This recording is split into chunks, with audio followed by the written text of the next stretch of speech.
God bless Rebecca Yarros, but we're asking her to deliver us a 650-page book every 9 months. That is absolutely unrealistic, and the quality cannot but suffer. I'm nervous about Onyx Storm. So am I. This is sister time. You're just a sister in the room. And you know when you're with like your family and your close friends, you say unfiltered things. This is very unfiltered. My biggest gripe with Romantasy is that it could have been hundreds of pages less. I only want the quality. I want to see grown-ups coming to a relationship whole and healthy, facing really high stakes together with a partner. I can't stand a narcissistic FMC. That shit like wrecks me. Let me just say that clearly. We're judging people for something we can't do. I literally could not write compelling spice or tension. Like, please clean it up. Our mom raised us on Jane Austen. Our dad raised us on Tolkien. And to me, the mashup of those two is the modern fantasy romance. I have this theory. Did I find research to back up my own theory? Yes, I did. We're Kristen Mads, sisters who love a good story. The only thing better than experiencing a good story is talking about it. We're here for the unfiltered, unhinged conversations with fellow story lovers and storytellers. And the occasional rant or rave about the shit that rips our hearts out and puts us back together again. The stuff that makes us laugh till we pee our pants. And the ones that teach us what it is to be human. Welcome to the sisterhood. Hi guys, welcome back to the show. We're Kristen Mads, and today we get to talk about Romantasy. Where does it come from? Why do we enjoy it? Also, low-key, why do we sometimes hate it?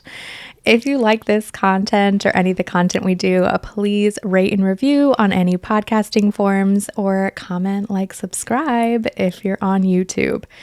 I am so excited about this topic. As you can tell, we have notes. Mm-hmm. We have laptops. We did research. I mean, we're not like historians, so we're just using the internet. If anything we say is incorrect, blame the internet. Yep. Not us. I think we should start off with what Romantasy is. Mm-hmm, mm-hmm. At its core, it's fantasy books with romance in them. Right. Can we agree? Yeah. Or do you have better? I think that there is some debate on the interwebs about whether a Romantasy is a fantasy book with romance in it, or it is a romance book set in a fantasy setting. I think there's a spectrum. I think for today's conversation, we're just going to accept that it is some kind of combination of fantasy setting and romance plot, whether that's like dominant or subplot or the focus or like we can get into all that when we start talking about recommendations. But for the sake of the conversation today, let's just go with it's a spectrum. And I think it's interesting how popular it is right now. Like, it didn't just happen, guys. I know a lot of people think fantasy romance is like just hot and heavy right now, but according to Maddie's deep dive, this shit has been around. It's been around, guys. It's been around. You know what I mean? I think it's been in the psyche always, but yeah, we've always had a little dance with fantasy romance. So before we get into the history, though, I want to just say why I like Romantasy and how it found me. And so let's start there. I didn't find Romantasy heavily until the last couple of years.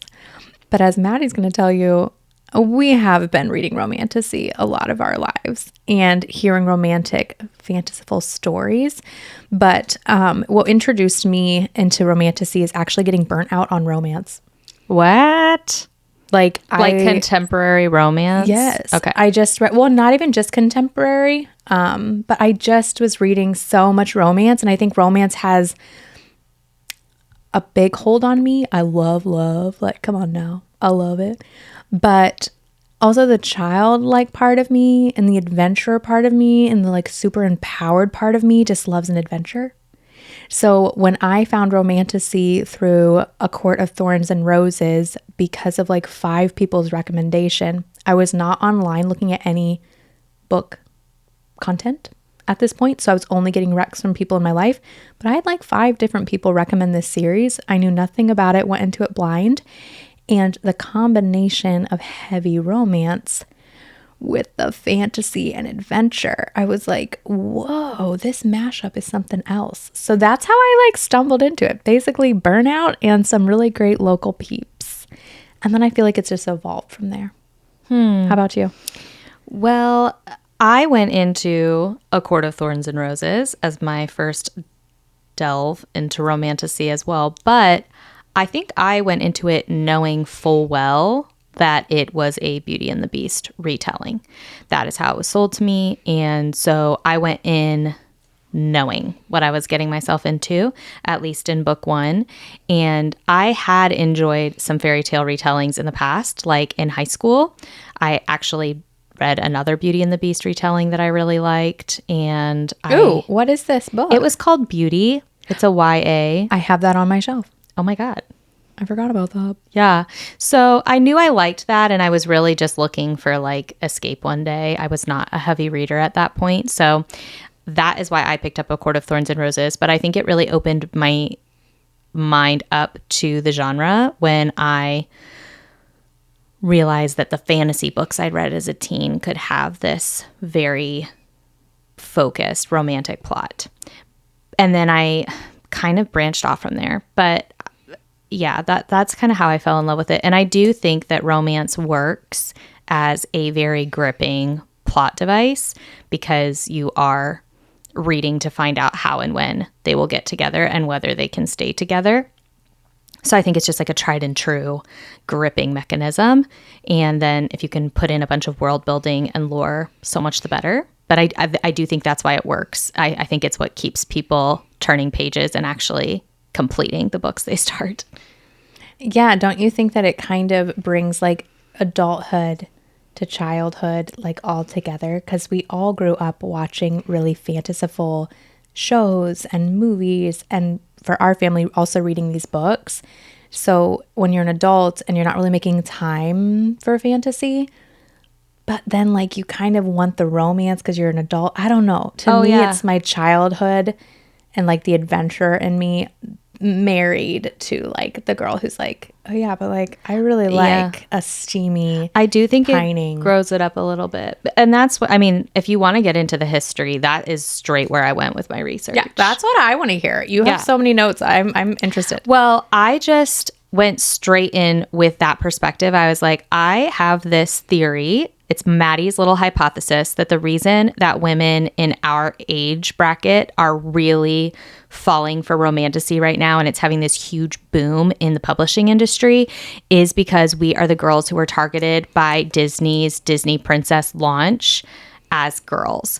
So stories like Beauty and the Beast, Cinderella, and Sleeping Beauty, you can also lump in like Aladdin and The Little Mermaid, but let's just talk about the big three: Beauty and the Beast, Cinderella, Sleeping Beauty. These stories are fantasy romances. The romance is the central tension of the plot. Now, they're also moral tales, which we can get into because that's kind of where fairy tales leaned originally, as they were like these stories for children that had a moral message in them. But at their heart, like the reason they're gripping is because they're romances. So I looked that up when I did my research. I'm like, where did these stories originate? And I had this feeling that they were Grimm's fairy tales. I was wrong. Actually, Beauty and the Beast originated in 1740. It is a French fairy tale, and it's by Gabrielle Suzanne Barbeau de Villeneuve. And it's so old, 1740. And obviously it's had many like iterations, but she was a French noblewoman, and she would tell these stories in her salons. And I think that's so cheeky. Oh my gosh, I want to go to a salon. Just like this woman who tames this morally gray man. Like, hello, that is all of the stories we are currently reading. Have you seen the pictures of girls that are like, oh, we know where it started? And it's like bells on the ground and the beast is just like over her, like about to protect her from the wolves. And I'm like, it's that was totally where it happened. in the psyche. Like it is in the zeitgeist. Okay, so that's Beauty and the Beast. And then obviously Disney did it in the 90s.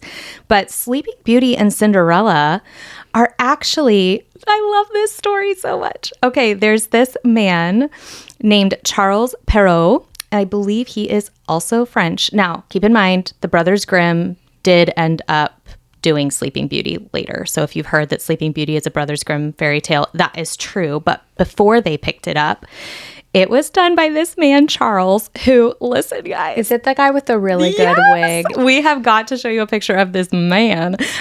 He's so cute. But basically, he was like a total left brain dude in the late 1600s. He was like in government, and he was in taxes, and he was in like auditing and like all of these left brain things, right? But then he was like 67 years old and decided to write these stories for his children.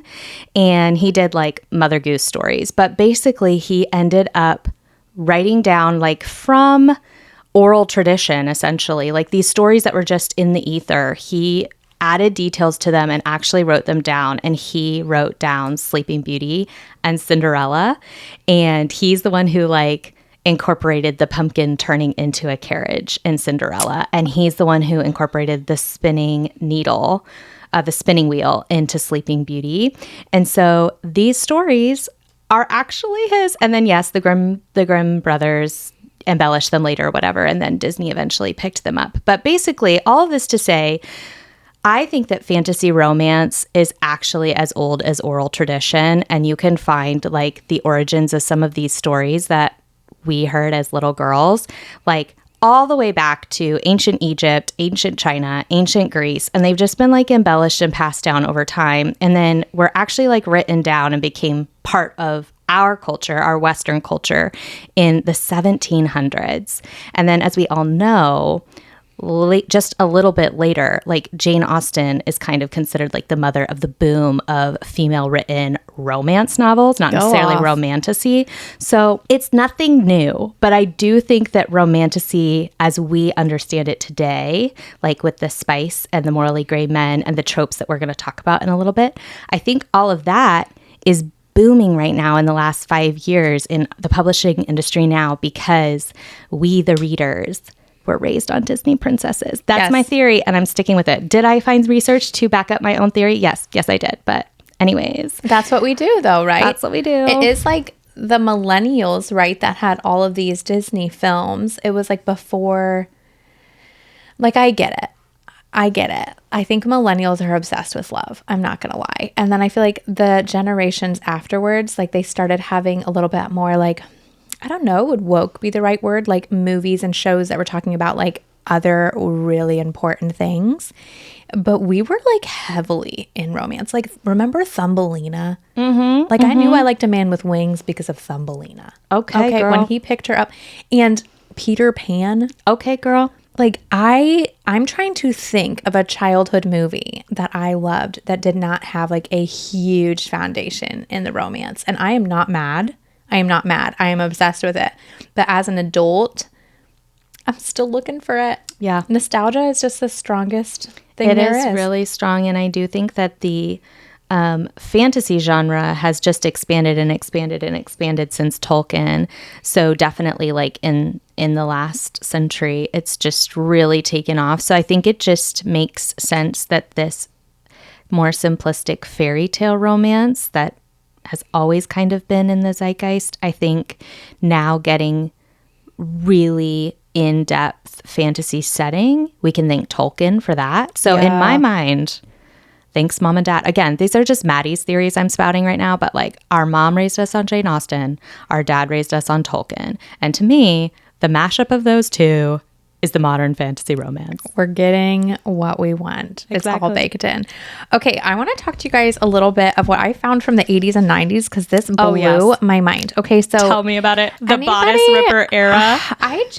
It blows my mind. So the fact that Maddie's talking about like way back in the day, there are some OGs that really trailblazed romantasy. Actually, in the 80s, we've got 1880s. Oh, I'm just looking at too many things. In the 1980s, I was about to say, Anne I thought we were doing the McCaffrey- 90s. I was like, wait, what? Have you heard of the Dragon Riders of Pern? The Yes, series? yes. Okay, so this was like a huge one. It was primarily categorized as science fantasy, but her complex romances set the stage for our modern romantasy. So she was a huge one, which I have heard of this before, and I was like, I still haven't read it, so maybe I need to move this up. I am here for like the redemption arc of all of these like OG romantasy people, because I know we love the new things coming out, we love the release dates, but like, come on now, I bet they still hit. I did not know that the Dragon Riders of Pern even had romance in it, so we are going to have to go check this out and report back. Yes. Because, yes. I just know, like, when I go into a used bookstore and I see, like, those 80s, 90s bodice ripper covers, I'm like, oh. And I know they're not fantasy Not all of them, but there are some bodice ripper fantasy romances. Yes. And I have heard, is it Grace Draven? Oh, you should look at that. There's also Mercedes Lackey did the Valdemar series. Oh. And Marion Zimmer Bradley, The Mists of Avalon from 1983, the feminist reimagining of Arthurian legend incorporated with romantic and mystical elements. That is us. Yeah, Arthurian legend. That's totally fantasy romance with Guinevere. We keep in mind, as we're doing this research, y'all, we have not yet read and vetted these. So if there are problematic or weird things in these series, don't come for us. Don't come for us. We have not actually read them yet, but we are just getting them on our radar. So all of this to say, even though romantasy is having a boom right now, and as we know it, it's like kind of, I think, evolved into a new thing kind of recently. It's very, very, very, very old. I think it is like as old as storytelling is this blend of magic and mysticism and mythology with romance, because romance is a human experience and it always has been, and we are enamored with it, as we should be.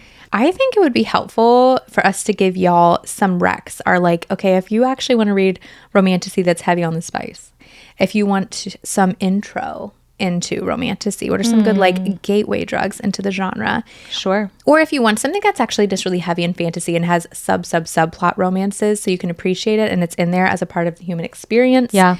But also there's some that I like to call like the perfect balance, where it's like the amount of romance I like, but also it's got all the other complexities from our Lord of the Rings upbringing that are going to make me feel like I'm getting more than just a wham, bam, thank you, ma'am romance. Know what I'm saying? Sure. So, Maddie, what do you think are some good intros if somebody was like dipping their toes? Well, we've kind of already mentioned it, but I do think because we were raised on Disney fairy tale retellings, if you start in a fairy tale retelling, you're kind of going to, I think, just not get lost in the sauce of the world building. It's like it's going to feel familiar to you, even though it's not what we see every day in our real lives. So I think if you can pick up like a Beauty and the Beast or a Cinderella or that type of retelling, you'll have a good time. I think the reason so many people recommend starting with A Court of Thorns and Roses is because it is a retelling of Beauty and the Beast, but it also has a Deadly Trials component. So it kind of mashes up our childhood fairy tales from Disney with our teenage dystopian era with Hunger Games. So I think that's why people recommend it as a good place to start. For Maddie and I, out of Sarah J. Maas's series, though, our favorite is Throne of Glass. For sure. The only thing you have to know going into that is that it is 8 books, and it's starts out YA and definitely goes into adult. So it's hard to know who to recommend it for, because I want to like recommend it to YA readers, but I'm like, but you will have to keep reading and it will get spicy. I think that was, by my definition, the perfect romantasy, because I got everything I wanted. So it's a good intro, but you have to like long series. If you don't want to do something super duper duper long, I also really like the Belladonna series. This is going to be more Jane Eyre, Secret Garden vibes. It's only 3 books, and they're not that chunky. Like, they're really not chunky. No. But it's going to scratch the romance itch without heavy spiced chili peppers, but also just have a really cool mystery throughout, and you get multiple romances. That would be, I think, a nice ease in, especially if you like reading a certain kind of a mood. Carissa Broadbent has The Serpent and the Wings of Night. What is that series called? The Crowns of Nyaxia. That one has vampires in it, and I also really enjoyed that one as an intro. I would say that and A Court of Thorns and Roses feel very similar in my brain, that you're going to get like chili peppers, but not 1,000 chili peppers, okay? But it's going to give you lots of fantasy elements with different creatures and just like a whole new world if you want to escape. Yeah, I would say Crowns of Nyaxia and A Court of Thorns and Roses both have a very strong focus on the romance, but there is another plot going on, and the plot supports the romance. And it does have spice, but it is like less than 3 spice scenes in both of those first books. It's that nice balance, right? Sure. I think that if you want to enjoy a fantasy romance that doesn't have spice, try upper YA. So you could do something like by Rebecca Ross. You could do her Letters of Enchantment. It has it does have sexual content, but it's not explicit. I would not call it spicy. It's more like alluded to. It's not exactly closed door, but nothing is described. So that would be, that starts with Divine Rivals. I would second the Belladonna series. That's going to be very similar. You could do the Folk of the Air trilogy.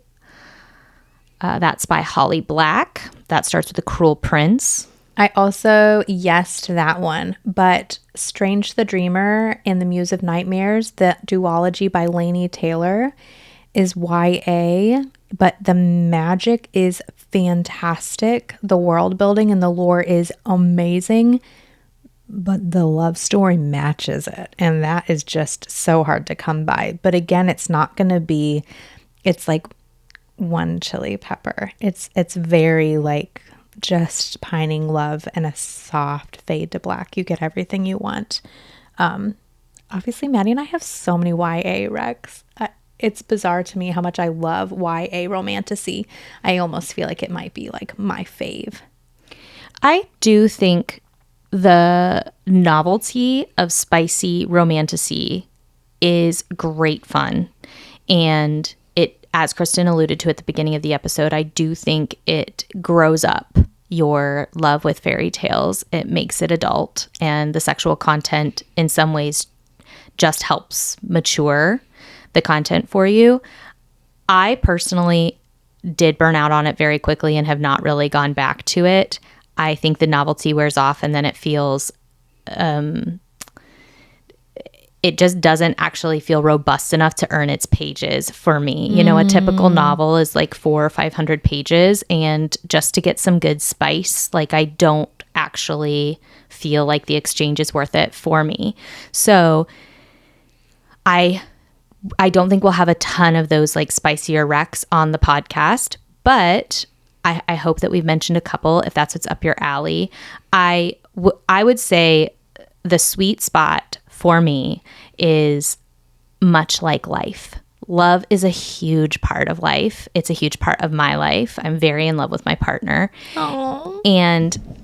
And there is a whole other like spectrum of activity and interest in my life outside of being in love. There are friendships, there are challenges, there's sickness, there's fear, there's mental health, there's things I want to build, there's stuff I want to conquer, there's things that I'm overcoming. And so I love a story that's like that. I don't love a story where there's absolutely no love present, because that's not actually very realistic. No. I also don't like when it's completely glossed over, made cheesy, made juvenile, or like totally in the background. That actually just feels awkward and unrealistic to me. So I do have a complaint with a lot of my high fantasies that I'm like, so these people just like got married? Like we have no idea what their relationship is like, or like what that story is. Like I do want that story. I just love it in the context of high stakes, complicated, multi-character stories where we're getting lots and lots and lots of representation of what life is like, not just the romance. I have like a little suspicion too. I think that with the boom of romantasy currently, there's a lot of romantasy being pumped out, right? Like it is pumping. And with things cool like KU, Kindle Unlimited, where authors are paid per page read, they're not editing as much as I think that they could edit, personal opinion. So my biggest gripe with romantasy is that people are not being efficient with the things that I care about. So I want the romance, but like I really like a plot forward book. If chapters and chapters go by and all that happened was there was like a lead up to a bang scene, but it's like the fourth one, I'm like, come on now. So I'm gonna give you a little example, okay? Just so that like if you've read these romantasies and you want to be like, romantasy is not for me, you might not have just read really efficient ones. Efficiency is my favorite thing. It's so sexy to me. So I am reading right now Zodiac Academy, which in total, there's a lot of like series that all come together with the main one. There's 22 books, guys. It's not little. I think on last count it was actually 24. Oh, I'm sorry. I stand corrected. Yes, 24. Because there's two authors, Caroline Peckham and Suzanne Valenti. Yes. And I'm having such a good time. But when I tell you these are like, if it was a 1 to 5 chili peppers, every book is 5. Oh, Jesus. Every book is 5. I don't know about that, dude. And I am like, give me one scene in a 600-page book. Actually, make it a 300-page book. Give me one great scene. And I love the plot and the intrigue. And it's so fun. But I am a little bit frustrated every single time I finish one of these books because I'm like, it could have been hundreds of pages less.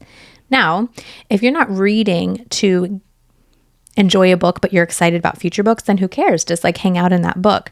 But I do find that there are a lot. Maddie and I soft DNF'd last weekend a romantasy that was going to be over 600 pages. And it was just like, okay, is there going to be enough plot to hold up all of this romance? Like, I don't want to get burnt out on romantasy. So Serpent in the Wings of Night, Belladonna, Rebecca Ross's writing.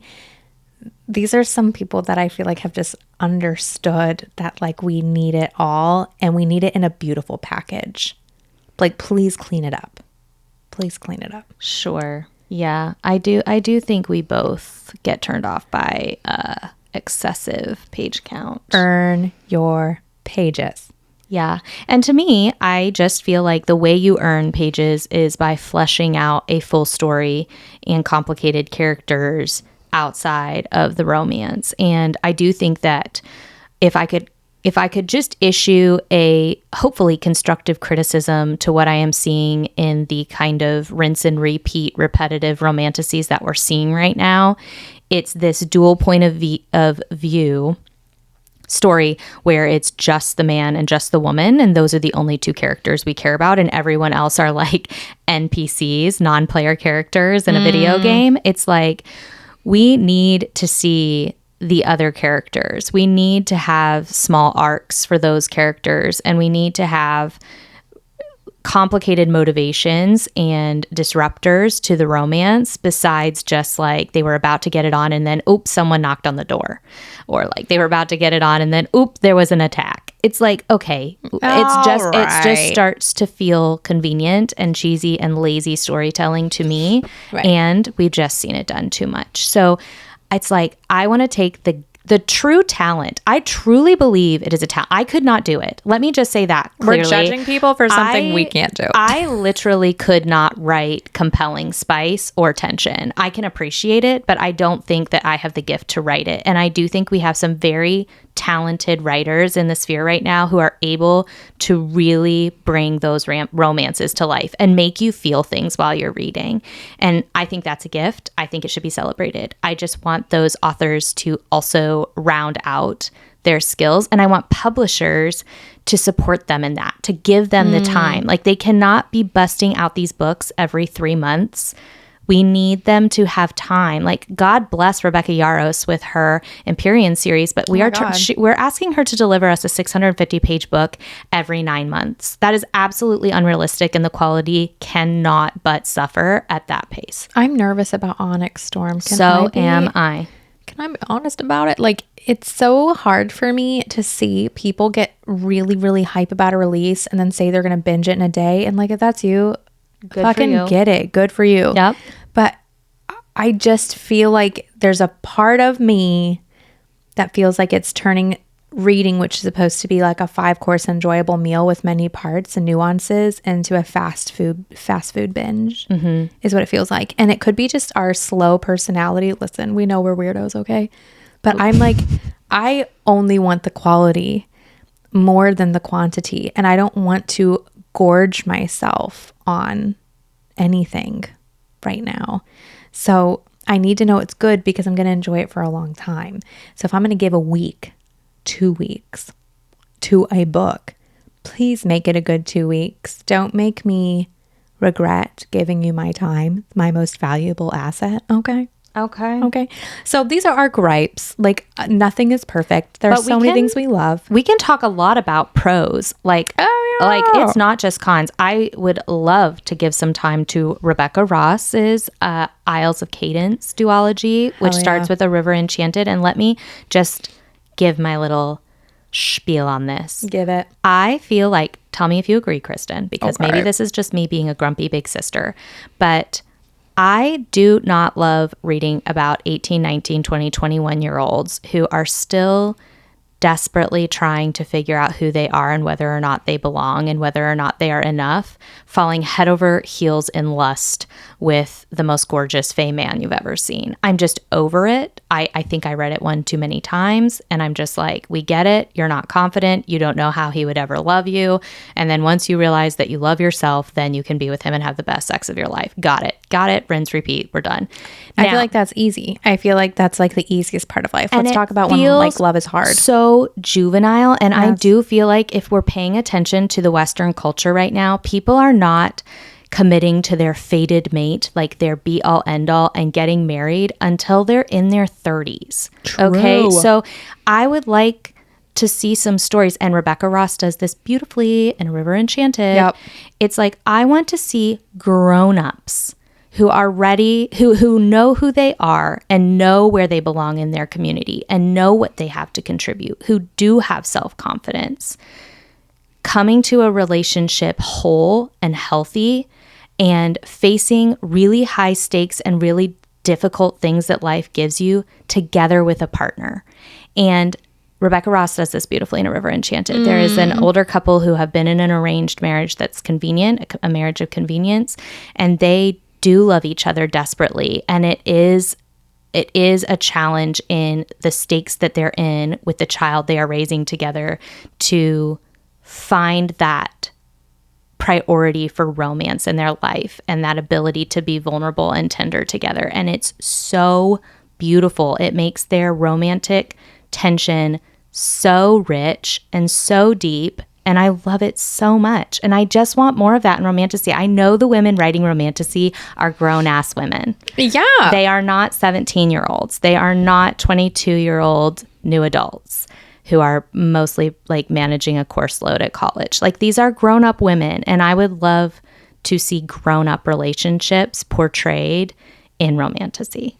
Yes. Ditto to everything you said. Another thing that came to my brain was I love the stories when love takes a lot of time. Yes. Like, I'm sorry, but Manacled? you know what is? Yes. Manacled. Even though they are like Yu. 22. I think they're actually supposed to be like 24, 25. But yeah. But another great one, which is not really romantasy, but it has romance in it, that Maddie and I love, is The Sword of Kaigan by M.L. Wong. Ugh. Again, in this book, the romance is between a married couple Who have 4 children. Yes. Like, these are people who, and maybe it's just where we're at in our lives, but like, it is very easy to fall in love when you're young and hot and you don't have many responsibilities. Right. Like, I'm like, your stakes are low as fuck. So low. Talk to me about when you have a shared mortgage and human beings and you're changing careers. And like, my absolute favorite, I'm just going to tell you my favorite. Oh, tell it to us, Kristen. Tell it. Is when the world is going to shit. Yes. There's bad guys and you're going to fight. And like,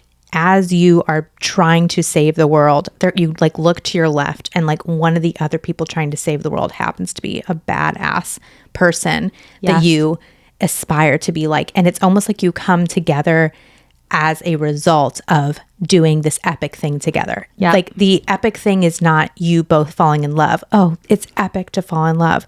There is so much more to your life than the moment when you fall in love with someone. You know what's really fucking hot and turns me on? When you can do powerful shit with a person that you love. Yeah. Like it's the powerful shit that gets my attention. Or that your love is strained and has to be put on hold and has to be tested and has to be patient because you guys have other shit to do besides each other. I know we don't have men really going off to war as much as they used to. Thank God. Thank God. Thank God. Like, so appreciative of this. But I feel like in our society, we don't really understand and value the patience of pining, the patience of like, I don't know, maybe we don't sleep with people right away. Maybe we don't commit to people and move in with them after 5 seconds. If you do these things, it's fine. But when I'm reading, it just doesn't feel... No, it doesn't feel like the longevity of life. Yeah, and it doesn't feel like the messiness of life either. That it's just like there is a very short window in life where you're allowed to focus 100% on falling in love. Remember in Masters of Death? Yes. The love story that we cannot spoil, because Masters of Death by Olivia Blake, by the time you're at the end and you realize... aches. Oh, you think the whole book is not about this. But it is. This love. But at the end, you're like, oh, at the center of it all was two people who loved each other. And one of them was willing to play the, here it is, long game. Yep. To get to where they wanted to be with their person. That shit like wrecks me. And maybe this whole episode is just an opportunity for me to explain myself, that I feel like I've developed this reputation. I think you have too, Kristen. I think that we, in these short little 2-minute videos on TikTok or Instagram, have developed these reputations that like Kristen is the romantasy girly and I'm the high fantasy girly. And that's just wrong. Like, I do love romantasy. It's what got me back into reading. I think that I have complaints with the commercialization of the genre, and I want more for it. And I will eat up a subplot romance in any of my... Like, you guys want to know why I'm so hype on Robin Hobb? Like, that girl can write some subplot romance that just makes you like salivate for more. Like you just want more. And I don't think Kristen is rightly categorized as a romantasy girly because she'll read 1 or 2 of them and immediately get the ick. It's like she only has so much appetite for it. I do think Kristen gets burned out on any writer who is super long-winded and not earning their pages. So I don't think Kristen gets burned out on high fantasy. I think Kristen got burned out on Brandon Sanderson. No offense, we love you, Brandon. But that boy is just long-winded. I mean, I did get burnt out on Robin Hobb's first book. Okay, to be fair, The Assassin's Apprentice, which is book 1 in the Realm of the Elderlings, is slow about a child. Is slow, and the main character is a child. Yes, that is not very relatable for you. I wasn't ready to play the long game at that time, but I'm going to start with Live Ship Traders. Yes, you that are. trilogy first. We'll see how it goes. Guys, here's the deal. Like, this is sister time. You're just a sister in the room. And you know when you're with, like, your family and your close friends, you say unfiltered things. This is very unfiltered. I feel like I'm like, are we judgmental as fuck? I think I hope that we are voicing things that everyone is feeling, for even people who love the genre. Yeah. I think we are all still chasing the high of the first one we read. And maybe we go back to Sarah J. Maas and we're like, wait, is this really as good as I remember it being? But I think that first time that you find an adult fantasy romance fairy tale that feels scrumptious, it is a powerful thing. It got so many people back into reading. And so I hope that if you're listening to this and you feel seen in that, but you also feel like you have been chasing that high ever since and it's not hitting and the sequels aren't hitting for you, hopefully you feel validated in this episode. Like, we feel the same way. Oh, yeah. And we think there are those diamonds in the rough. Like there are those authors who are writing good, subtle, adult, nuanced romance. And sometimes it's spicy and sometimes it's not. But we are on the hunt for them. Yes. And so hopefully this makes you trust us that if we do recommend a fantasy romance to you, it is ticking the box. Like we are getting picky with fantasy romance. And we'll That's let you the know thesis. what we have issues with. We'll let you know. What things it does really well, we'll let you know. Like, does a perfect book exist? Probably not. ML Wong. Like, that's ML all we know. Wong only. All we know. But I want to also put out a request. Can we just put this into the ethers? Can I manifest in 2025? I would like to find a sci-fi romance that's not just subplot. Like what I would have given in Red Rising for a little more. Baby bit more. Just a little more. Just a bit. I love the Silo series that starts with wool. Not enough romance. Not enough, but everything else was so good. You know, remember, I think I'm going to read The 100 because I loved that show, and it is from a book. It's an adaptation. You know me. I love a adaptation. Me and Maddie's whole Patreon is just us reading books that are made into shows or movies every month. Like we're obsessed with this concept. But I'm wondering with this one, I loved some of the romance in the shows. So if the books are anything like that. The unrequited love in that show dystopian me to this day. Bellamy Blake is the crush of my heart till the day I die. And the fact that